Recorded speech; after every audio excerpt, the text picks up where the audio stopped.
Welcome back to another episode of NewOrleans.Football presented by PJ's Coffee. We're coming to you from our studio on Veterans Memorial Boulevard, right next door to my guy, Matt Bowers. Check out his Ford dealership up here. And if Fords aren't your cup of tea, they got dealerships all over the region, all different types of car brands. But the one consistent thing is the car buying experience. It's going to be the best you find with the best prices, best customer care, in and out at the best rates that you can find. That's my guy. Make sure you go check him out. We got a great show for you guys today. We're going to go through a bunch of draft picks from years past, audit them, see what went right, what went wrong, and go through those. And if you aren't yet signed up to NewOrleans.Football, make sure you do that today. Use the code NOF to save 20% on your first payment. You'll get all of our news, analysis, an extra podcast every week, and so much more. Get locked in before the draft.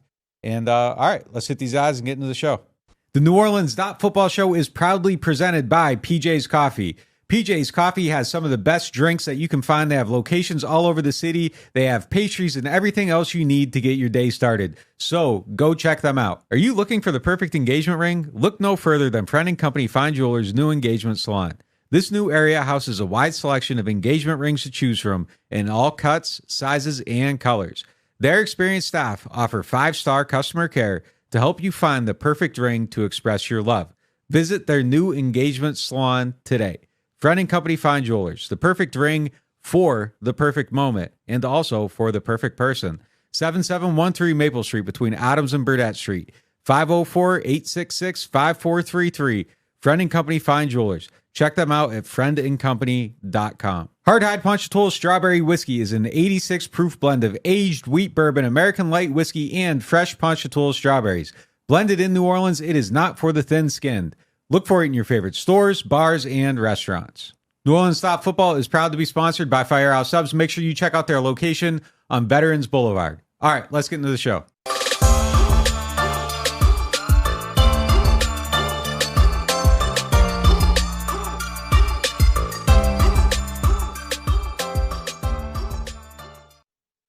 Let's get into our lead topic presented by Friend & Company Fine Jewelers, the official jewelers of the New Orleans Saints. Friend & Company Fine Jewelers has an outstanding engagement salon. If you are looking to get a ring for that special someone, go there, get a ring, get a great price. They can take care of all your needs, any size diamond you need, whatever you got to do, they'll help you get it right. And while you're there, make sure you check out their fleur-de-lis necklace and earrings that you see on the screen right now. The earrings are priced at $1,100 and the necklace is $1,350. Tell them that NOF sent you. All right, y'all, let's get into the lead topic. Let's audit the Saints' first-round picks since 2015. This week, we're going to do a deep dive on every pick the Saints have made and haven't made since 2015. We chose 2015 because that's when Jeff Ireland started overseeing the college scouting department. Any thoughts on the first rounders? Many. Where you want to start, 2013? I wanted to ask first, before we go pick by pick, do you think this is going to be positive or negative?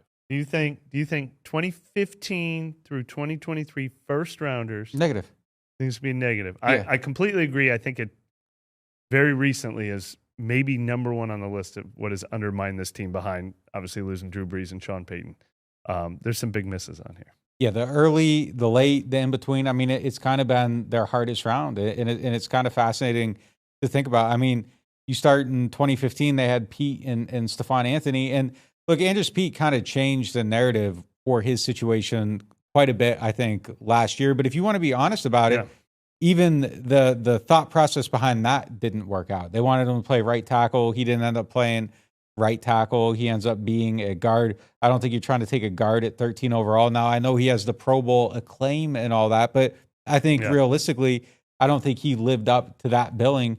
And I think overall, that pick I think isn't terrible. It's kind of okay, but he got 9 years with the team, so that says something too. But I don't think the idea of it hit. So I would. You could argue that both of these are a little bit off. But Anthony, I think, is the worst pick of the whole entire tenure. I don't agree with that. Well, we don't know yet if Trevor Penning could be. Trevor Penning would be worse if he never gets on the field. So that's not fair to say that. But he's got competition. He's got competition for sure, yeah. The only thing in the Saints' defense is this was a crappy first round in NFL history. This is not one of those they missed on both these guys and everyone else was hitting. I tried to go and find who they should have taken. First of all, I know who I know who some in the building wanted them to take. They wanted Andrus Peat and Marcus Peters that year. They would have had to trade up to get Marcus Peters with the second pick. Marcus Peters ended up going 18th that year. He would have been an okay pick, not a world beater, better than Stephon Anthony, obviously. After Andrus Peat, Devontae Parker, Melvin Gordon, Kevin Johnson, Eric Armstead was a good pick. Marcus Peters, Cam Irving, the guy who's been back, Nelson Aguilar, Cedric Guipe, Bud Dupree, Shane Ray, DJ Humphries, Shaq Thompson. There just are not a lot of home runs. I think their biggest miss, though, was with Stephon Anthony taking a linebacker. I remember this draft very vividly. They needed a linebacker that year, and there was this like group of 4, and the other ones were Bernardrick McKinney, Eric Kendricks, and Denzel Perryman, and the other 3 guys all went in round 2, and they've all been studs. They could have nailed that pick. I wanted them to take Eric Armstead. I thought Stephon Anthony in the second. Like a lot of the mocks I was doing at the time, I had Stephon Anthony in the second round. Like I thought he would have been a good second rounder for them. I wanted them to take Eric Armstead. I thought it would have addressed the need. But look, I mean, they made a mistake acquiring another pick in this draft. I mean, if that's kind of how it looked, it's just it's tough there. So looking at 16, how we feel about Sheldon Rankins? I wish I had done better with that pick, but speaking of doing mock drafts, I think I did my first mock draft.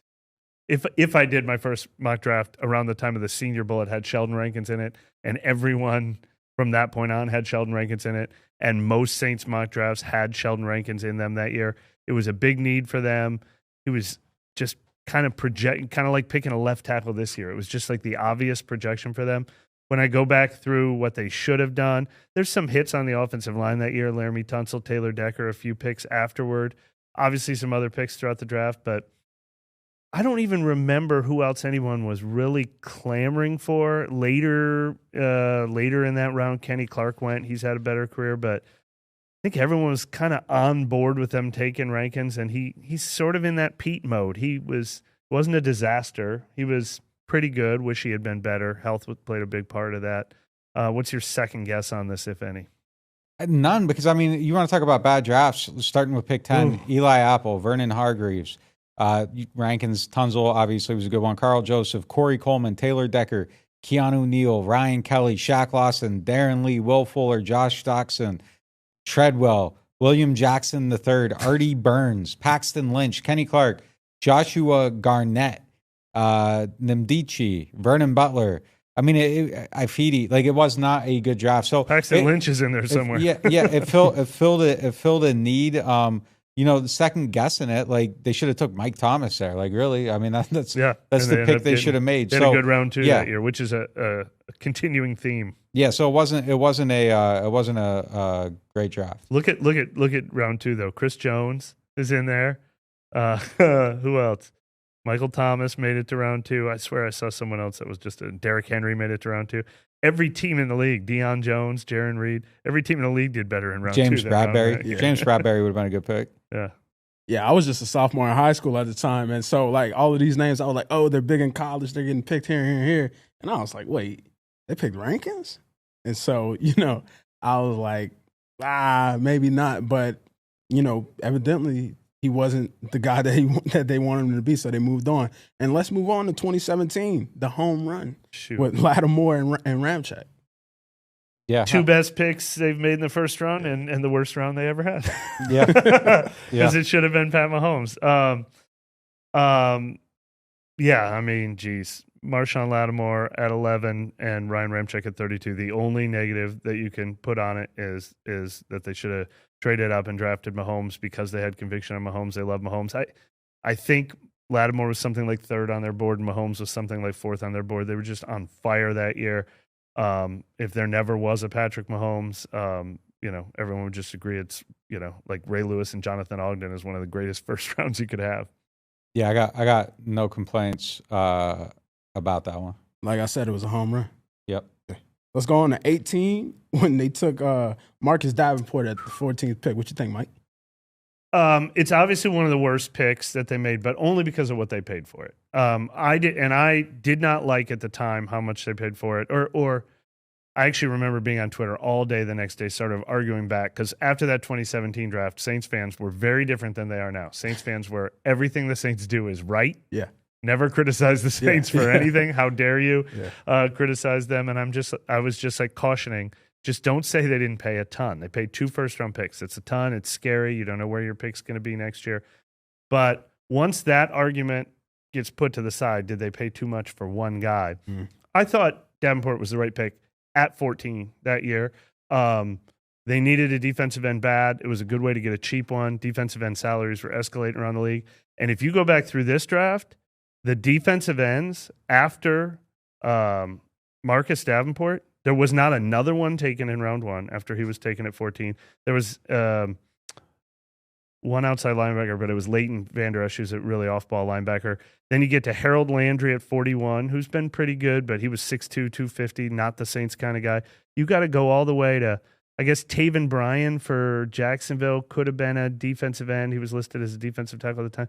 You got to go all the way to, I mean, to see a true defensive end, you're 46th pick, Breland Sparks, and I've never even heard of that guy. So if they wanted a defensive end, they had to be aggressive to get him. I just hate how much they paid, and if they had stayed put, they could have drafted Lamar Jackson. So that makes this a bad pick, but I don't hate the thinking behind it, I guess. I think that the thing how I would put it is I would say the scouting was right. It was just it just didn't work. Like he was obviously an incredibly talented player. Like everything he did was on film. We've seen it in the NFL, and anybody who says we didn't see it, that's revisionist. That's not telling the truth. Like there were times where he was the best player on the field in a lot of games, and he just wasn't on the field enough. And then he got into his head, and he had the confidence issues and all that stuff. And it was all kind of stuff that like was tough to see that ended up undermining him. Now, I go back and do think about the scouting reports and everything when he was coming to the league. There were whispers about like him having a weird personality, which I think sometimes is incredibly unfair. But then when things go wrong, you just tend to tap into like, oh, man, what did they mean by that? Like maybe that was a warning sign. Maybe they should have seen it. But that's easy to do in hindsight. Like some of the stuff about him was like, he's a guy that likes reading books. Like what the hell does that mean? Like, come on. So it's tough to know what that actually means. But then, like I said, in hindsight, it's kind of like, yeah, maybe there was some, you know, he was just a little bit different than regular NFL players. Self-doubt issues constantly. He was in his head constantly. It wasn't just the injuries, but the injuries probably led to a lot of that. I think that was inherent to who he was, and then the injuries exacerbated it. Yeah, exactly. So I'm on record at the time for saying I was uncomfortable with giving up 2 first-round picks for him because I think there's guys who give up 2 first-round picks for. I don't think you should give up 2 first-round picks for anyone who gets picked 14th overall. Like, he deserved to go 14th in that draft. He didn't deserve to be a 2 first-round picks guy. Yeah. That was kind of my opinion on him. But everyone agreed they needed a defensive end at the time, and the cost of getting a defensive end was tough. And it's not like they were missing on 10 other good defensive ends that came out of that draft class. If he had maintained the highs 100% of the time, though, like it's arguable that it would have been. Yeah. It's arguable that it was a team that really was like a piece away. It's arguable that he could have made it a worthwhile and like because he had the potential to be like a 12-15 sack guy. Yeah. He didn't. Yeah. So yeah, you're right though. That was a team that went on to win 13 games that year, went on to win 13 games the next year. They were a team that was kind of one piece away, which, you know, they're paying for that now. Right idea, wrong candidate. Yeah. So they burnt their 2019 pick because they chose Davenport. So let's go to 2020. At 24, they chose Cesar Ruiz, and at 28, they chose Peyton Turner. Next year. Those are 2 picks. Yeah, 2 different. Oh, years. I'm sorry. In 2020, they chose Cesar Ruiz. So what do you think about them trying to shore up the O-line with Ruiz? He's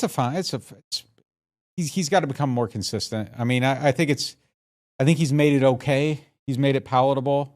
Early on in his tenure, it wasn't. I think he got to a point where it was okay.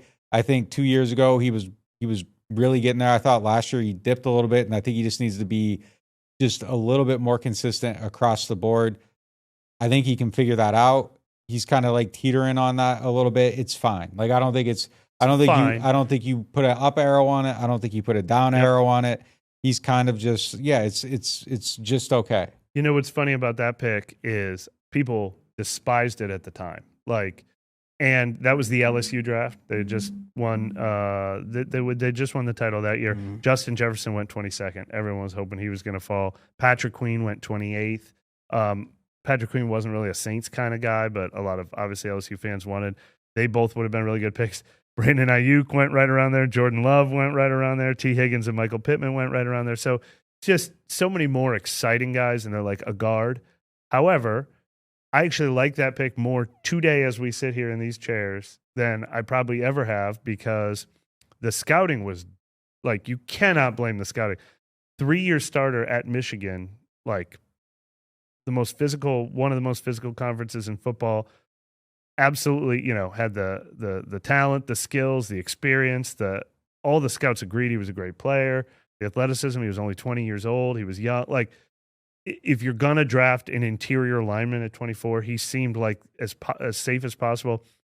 And now they only have 2 offensive linemen that we can count on this entire roster. So if they hadn't drafted him, would they have 4 holes in their offensive line? So it kind of feels like something they had to do. But there were just way more exciting guys picked around his spot. Yeah, I mean, I think one of the things, and I know how they talk about it, but looking at the list, and I think it's league wide too. Honestly, like teams often end up drafting for need in the first round, and almost every pick they made in the first round was based upon some type of need.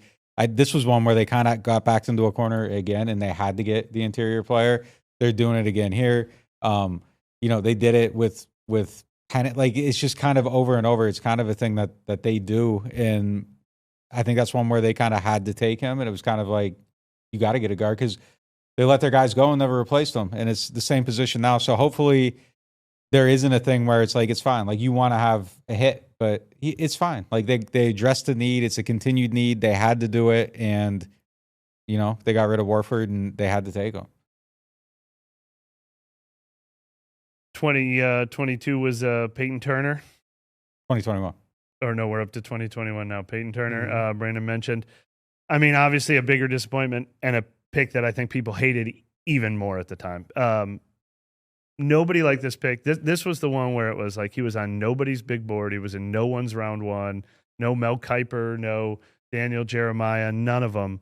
Until some reports, early that week, that day of the draft. The day, yeah. Some teams, which makes you wonder, did multiple teams tell reporters that they like Peyton Turner, or did just people in the Saints building tell people they like Peyton Turner?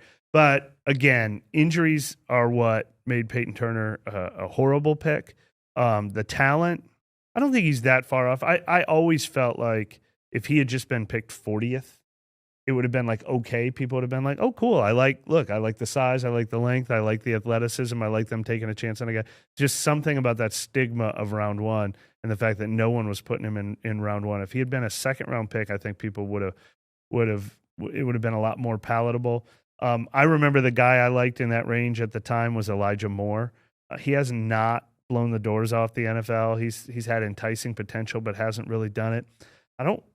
I mean, they could have gone a big defensive end 2 picks later. Gregory Rousseau for the Bills has had a better career, but not a superstar career. I don't know that this one comes with the, they should have taken Mahomes, they should have taken Lamar Jackson, they should have taken Justin Jefferson stigma to it, but it's another pick that obviously hasn't worked out. Yeah. It set them back so far, too. Just the 2 misses there. All the misses, you look at the cumulative effect, and it's just kind of so obvious. In the areas where they have the biggest issues, it's just these misses. And I'm not closing the door on this guy by any means. Like, he could come back and change the narrative or whatever. There's plenty of time. He's still young. I mean, but to this point, it's a miss. And it's, he has less production than Haioli Kakaha, so it's tough. It's tough to be in that position right now. So, I mean, him and Davenport, neither one of them giving him production, Davenport not being around, Turner on the cusp of not being around. I mean, it's just such an overall. I think it's hit. the biggest reason why they are where they are right now. I mean, none in 19. Well, Davenport in 18, none in 19, Ruiz in 20, Turner in 21, and then we're about to get to Trevor Penning being one of the ones in 2022. That's 5 first-round picks that have amounted to Cesar Ruiz being the only reliable one on the entire roster right now. It's gutting them. Yeah, I think with Peyton Turner, you're a big fan of his in terms of believing that he has the potential to just fill in those shoes and make a difference. But I think it's coming to the end, and, you know, he was a small school guy. You know what I mean? He went to Houston. So I think that it might be close to the it's do or die time for him, Yeah. no doubt about it. Yeah. Yeah, no doubt about it. He has to do it quickly, or, you know, it's that's it. Like, this is the end of the road for him right here. So he's got to do it, and I think this season determines his future with the team. Yeah. Let's go. Yeah, look, I've been hoping that he can resurrect his career and do something with it, but it's been a long time since I've thought anywhere near where he was drafted. That's for sure. Yeah. Let's go to 22 with Chris Olave at pick 11 and Trevor Penning at pick 19. One of the best picks they've had at the top, and one of the worst they've had at the bottom. And again, same thing on Trevor. I think the runway's wide open for him. If he just becomes serviceable, I think it changes just how you value this significantly. But to this point, arguably in that mix of biggest miss of all, he's given them nothing. Hasn't been able to get on the field. Even Stephon Anthony had a year as a starter. You know, Penning hasn't even had that yet. So, you know, I think there's just so much that he has to do to kind of turn that around a little bit. You know, and as far as Olave goes, he had a disappointing season by his own standards, by everyone. Like, there was a level of frustration that kind of just sat in the middle, and he still put up tremendous numbers. So I remain incredibly excited about his potential and his future. Penning, I kind of feel the opposite. Yeah, Chris Olave is probably number one on the list of assets you're most excited about on the Saints' entire roster for the short term and the long term, really. And Penning's the biggest question mark. He will be last on that list of draft picks, below Stephon Anthony, below Andrews Pete, below Peyton Turner, if he never gets on the field. Obviously, a lot of time left. We've mentioned that Pete could be the path to him. Like, Pete got off to a really slow start, couldn't get on the field, couldn't find a position. So even that would feel like a win right now if he gets to Andrews Pete level. What's funny about this one is it's another cost of acquisition. They made that goofy trade with the Eagles that would have been fine if people's trade value charts would have just said, oh, look, the Eagles had 3 first-round picks. They wanted to get rid of one, and so they gave the Saints a little bit of a deal. But everyone just kind of universally agreed, wow, the Saints paid a fortune to get this extra first-round pick. Why? And then I think part of the reason was they really wanted the ammo to get Olave. They needed a receiver that year. That was a home run pick. But Trevor Penning becomes the face of the, you know, originally that year they had the 18th pick in the draft. Maybe they would have just sat still and taken Trevor Penning anyway, never would have gotten an Olave. But it just feels like, why did you give up all this ammo to have 2 first-round picks that year? And then it just puts so much pressure on the player to deliver when you give up all those picks. They gave up a future one to have this combination of picks and trade-ups. Put so much pressure on a guy to deliver, and that pick the next year almost became like a top 5, the issue top with the 10 trade pick. for me is that it was done well before the draft. Like, it wasn't even because this guy was on the board. It was just they were just like, we want 2 picks, and it doesn't matter who the guys are. We'll be able to get someone, and it's just like, it was part of their cap strategy. I think honestly that was the year after COVID where they were like, we can't afford anyone, so let's get 2 first-rounders. Another need-based move. Yeah, those are always, you know, in hindsight, there's some sketchiness to it.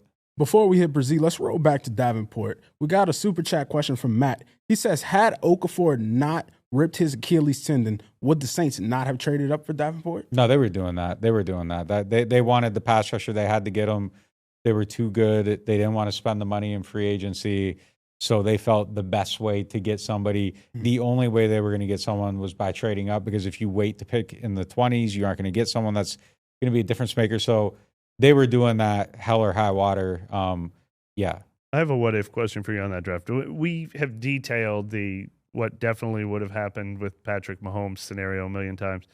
I have not ever gotten quite as good of an intel because Davenport was kind of the plan that year. But do you think if they stayed put at 27, they would have taken Lamar Jackson? No, I don't. You don't think they would? Nope. Yeah. I'm 100% certain of it. I know Saints lore with other reporters say it's different. I am incredibly confident in my sources on that one, and I think there was no chance that was happening. I think that has hurt that pick more than anything, is people saying it. They should have taken Lamar there. I would. Yeah. I would argue before God that wouldn't happen. So, all right, now let's roll to last year's pick, Bryan Bresee at number 29. What do we think about how the big man is produced? I think he got off to 4.5 sacks. I mean, I think as far as the start goes for a DT, you know, like 6.5 sacks, you're like really good at that position. Like those are like the top you're in the top half of the league at that point, maybe even higher. And I think he was right there. I think it's just the run defense needs to catch up a little bit, and then you keep polishing that up. I think he has a lot of hope behind him. I think as far as becoming like a really good player. The jury, I think, is way still out on this pick, though, because I couldn't be happier with his rookie season. I mean, there were health concerns, there were injury concerns. He had lost all that weight the year before. Was that going to affect him? Just had a totally clean rookie year, played maybe even more productive than I expected, at least as productive as I expected, and he should be able to hit the ground running going forward. But I remember, 2 years into Sheldon Rankins' career being super excited about him, and then he just never think of how we felt about Pete Werner last year, just never hasn't taken that second step yet. So I really wonder what time will say for this, but he's on that short list of assets I'm glad that the Saints have right now. Yeah, he's definitely not. It's not hammered in or anything. Yeah. But yeah, I mean, I think the start was solid, and you build on it. You're on a good path. But yeah, we'll definitely see. And I definitely don't have a what if. I mean, I think we had him in like 2 of our 4 mock drafts that we did that year, and if he was going to be available, it felt like he was going to be the pick. And I don't think there was even any, obviously someone like Sam Laporta was taken a few picks later, but nobody at the time was saying they should have taken Sam Laporta. I don't think he is any, it should have been this guy, stigma attached to him. Yeah. Bresee definitely produced this year, and I think, going forward, continuing to grow, he can only get better. All right, let's roll on to our next segment, bought by Juway Productions. You need audio, you need video, Juway has you covered. Visit them at juway.productions. Marshon Lattimore, the last inklings that we had on him, said that status is pretty hopeful that he sticks with the team, but that's if the team doesn't have a better offer that could, make sense on both sides for him to walk. But do we think that the Saints need to put a hard deadline on the final decision of Lattimore staying here or not? They let, Ike Adam walk in free agency, and they haven't been able to replenish that. So do they need to have a hard deadline between day 1 and day 2 of the draft? No, I don't think so. And I actually think the likelihood of him getting traded is much higher after the draft, because if they let him go now, I mean, you got to take all the cap hit, all that stuff. It becomes much more costly. Right. I think that as they look at it, the likelihood of this happening is more so getting a pick in the next draft. That would actually be beneficial for their cap. Like, I think if they were to do it now, they would have to get somebody that's desperate, and it would be almost like getting them on like payday loan terms. Whereas if you wait a year from now, like, you can make a trade, and your interest rate is, I don't know what prime is right now, 9% or whatever. Like, you can do it on more fair terms after. But if you do it now, it's just because somebody needs it now. And I don't think it's going to happen that way. I don't think it needs to have a hard deadline. I think it's just you got to see the right return to do it. And if you're making this as a short-term move, I think you're already making a mistake. If you have it's like, well, we have to get it for this year. Like, no, if you're going to trade them, you're kind of doing something to build. And if you can get it to a place where it makes sense whenever, I think it's doable. But do you need to know, though, before the draft? Because if you don't draft a corner. No, because they have the guys. It would be. You think they do? Yeah, it would be Paulson. It would be Alante, and you can put someone in the slot. Like, you can fill the slot position. Kind of, there's guys that are free agents. You could move Ugo there. Like, there's a lot of things that you could do to kind of fill that in. So I don't think you have to know that at all. Actually, like, I think you're okay. Like, Tyron could give you something in the slot if you had to. Like, there's just ways to do that. That's easier to fill. So I don't think it's a must to know it right now. Yeah, I think you can go out and do that. Do you draft? Does the importance of drafting a cornerback go up at all in your mind if you feel like it's unresolved next week? If you're the Saints and you know for sure it's 50-50, we still don't know, does that make you more likely to want to take a corner somewhere in early? Well, I mean, I think you would need a slot guy. I mean, it's possible that they could draft one anyhow, but I think if you trade Marshon, you're just kind of fine with what happens with your season. Like, it's That's true. You're rebuilding at that point. Yeah, you're almost. It's not like you aren't making that trade to make your team better. Yeah. So it's like, well, if we're poor at this position, so be it. Like, we're going to see what we have with Alante on the outside, and then you go into the next draft knowing, what you actually need at cornerback, as opposed to just like at the slot spot. So if you're doing it, yeah, you're rebuilding. I mean, I think that's kind of what you're saying. You're punting on the season, kind of. you're going to win 7 games, 6 games, 5 games, whatever it is, and you're just going to roll forward like that. We're running a poll right now in the chat, and 100% says no. They don't think that they're going to trade Ladd. So I think they're not throwing in the white flag yet. We're going to hit a quick break, and then we'll be right back.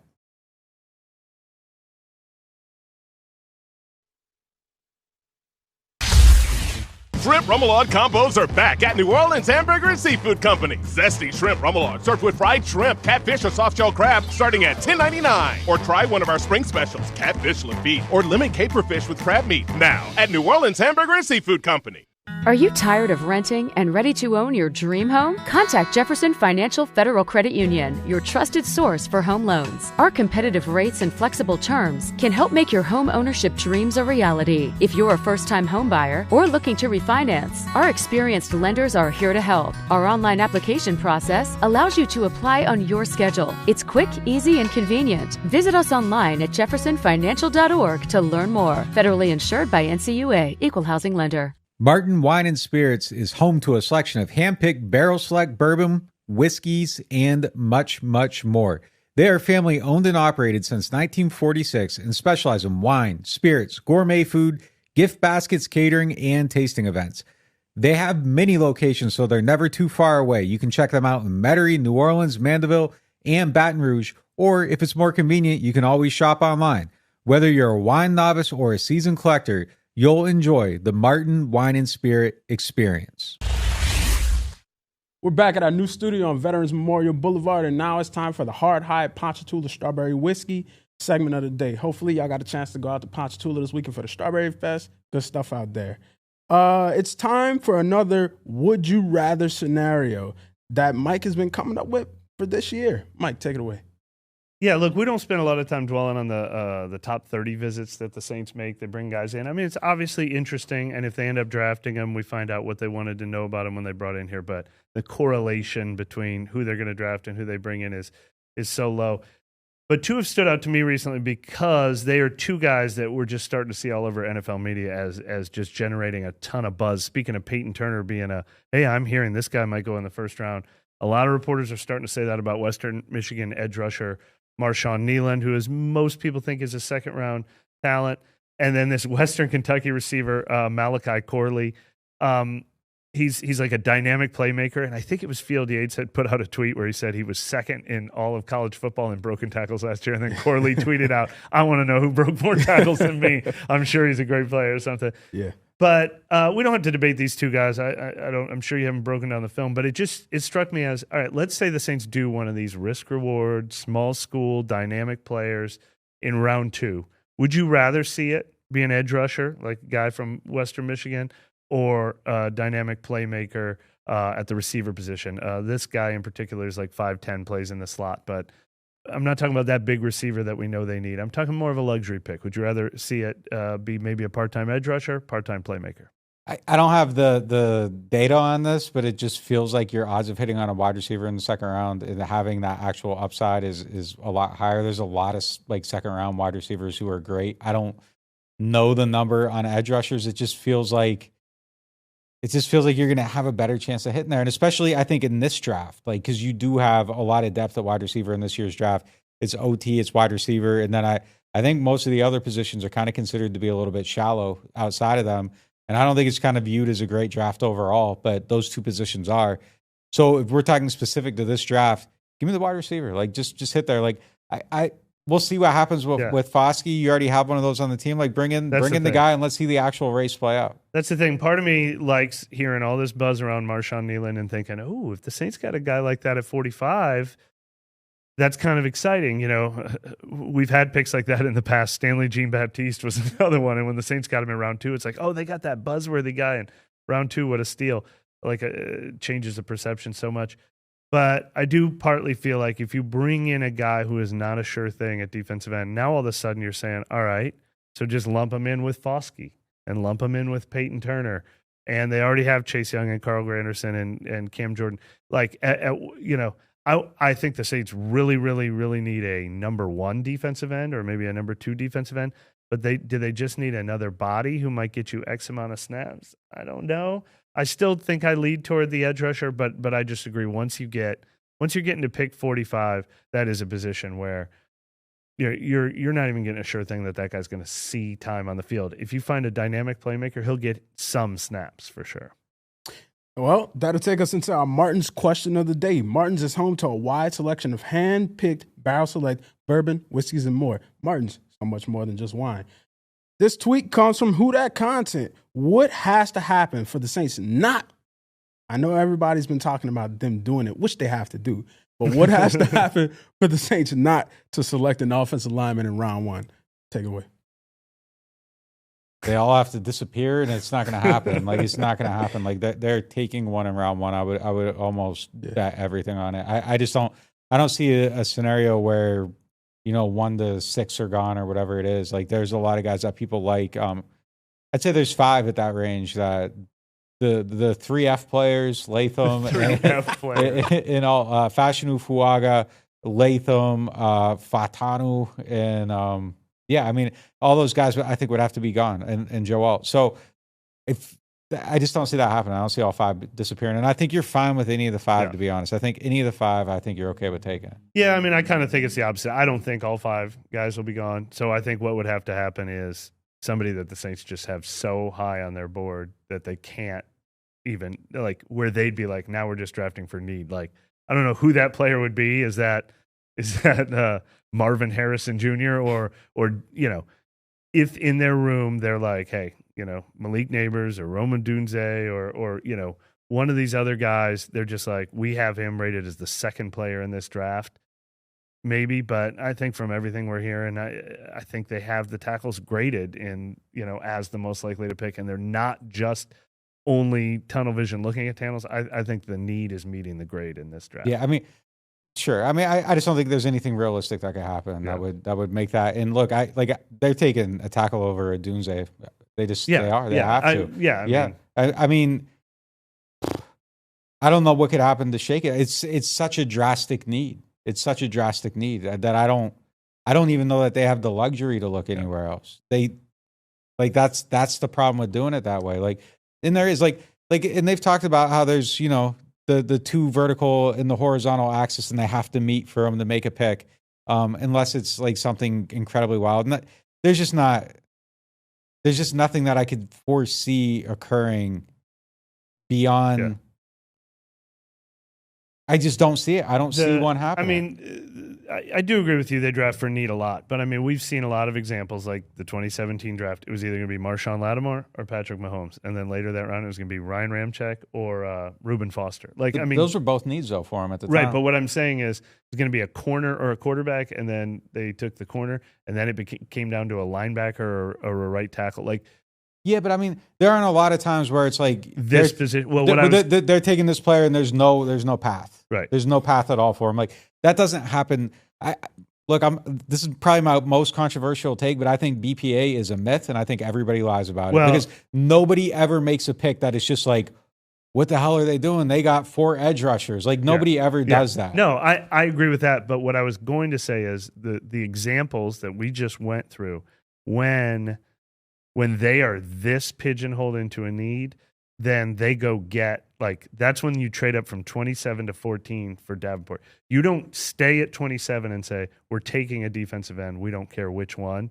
They're like, we're taking a defensive end and we only like one. We're going to get him. That's what they tried to do at corner a couple years ago. Was that the Ruiz draft or the Peyton Turner? It was the Peyton Turner draft where they tried to go from like 28 to like 8. Because they wanted to draft J.C. Horner, they wanted to draft Patrick. That year they were like, we need a corner, and they tried to move up 20 spots for him. So that's what you see. The point this year is I don't think it matters, and I don't think they have. I don't think they will trade up, and I don't think they have to. They're lucky that because I think they're going to get to that spot, and I think they would okay. trade up this year. This year, if there was only like 2 of these guys, they have to. And Alt went 5th, you'd see the Saints are trading up to number 6. If there was only one other tackle, that's how bad they need one. Luckily, they can stay put. If we're being honest, I honestly think they allow their needs to fall into the draft more often than I'm probably a little bit comfortable with. Like, I think the best way of doing it is filling everything out so that if someone does fall, like you can do whatever. But they just don't. They haven't positioned themselves that way, and I almost think it's a strategy. I almost think they feel like, well, you don't have to fill every need in free agency. You can do it in the draft. Like, I think it's a strategy. So to speak. And, just a few times it's backfired. Now other times it has hit. Like you mentioned Ramczyk, that hit. Lattimore hit. Rankins was in need. I'd consider that a hit. Andrews Pete was in need. And it didn't hit the way they wanted it to, but it still hit. Chris Olave was in need. That hit. Bresee was in need at DT. That hit. So sometimes they do hit, but sometimes they don't. And I mean, that's probably just indicative of the draft as a whole. But you can see a few where it's like, man, they did this because they had to, and it didn't work out. And I just don't like it when you are kind of backed into that corner, and then it doesn't necessarily go as hoped. And I guess it makes it easier to open up for this hindsight nitpicking or whatever. But I just would rather that they have these OT things filled to some degree to where it's like, well, damn, what if Malik Neighbors does drop? Like, it's not going to happen, but what if it did? This is the year, though, I would say, I think since the draft is in inexact science anyway, I don't care if you draft a left tackle that you have graded 2 spots below a receiver this year. That's not reaching to me. Like, I wouldn't take, Jordan Morgan over Malik Neighbors, who, Sure. But this Saints team, I've said this before, more than probably any year since 2006, maybe that 2015 range when they were doing the mini rebuild, they should just take the best player available, because we have like 4 guys that we just did the thing the other day. Who's going to be on this team in 2 years? And we came up with like 8 names. Like this team is almost a blank slate in 2026. So just get good players. Again, I'm not going to knock them for taking an offensive tackle. Here's a realistic one that I think, like if Brock Bowers, I don't think you can look at Brock Bowers. You got to throw him aside. I don't think he's a luxury. I don't think you can even consider him. Yeah. Given the circumstances. No, I agree with that. So that's kind of, I think that's one where it kind of hits, where it's like if they had done it, like maybe you still don't. Maybe the tackle is a higher priority. It's a higher value position. Maybe you should take the tackle anyhow. But I don't think you can even really have the conversation. And I would like to be able to have the conversation. So, but like tackle probably is the right answer there. No, I definitely agree with both of you. They don't have the luxury to look anywhere else. It's like going to a car dealership looking at a Mustang with 2 bent quarters in your pocket. You shouldn't be doing it. You shouldn't be doing it. But what you should do is subscribe to NOF. We have the latest analysis on whichever tackle they pick in the draft. Keep it locked here for more information. And we don't mind bent quarters. Nah, we don't.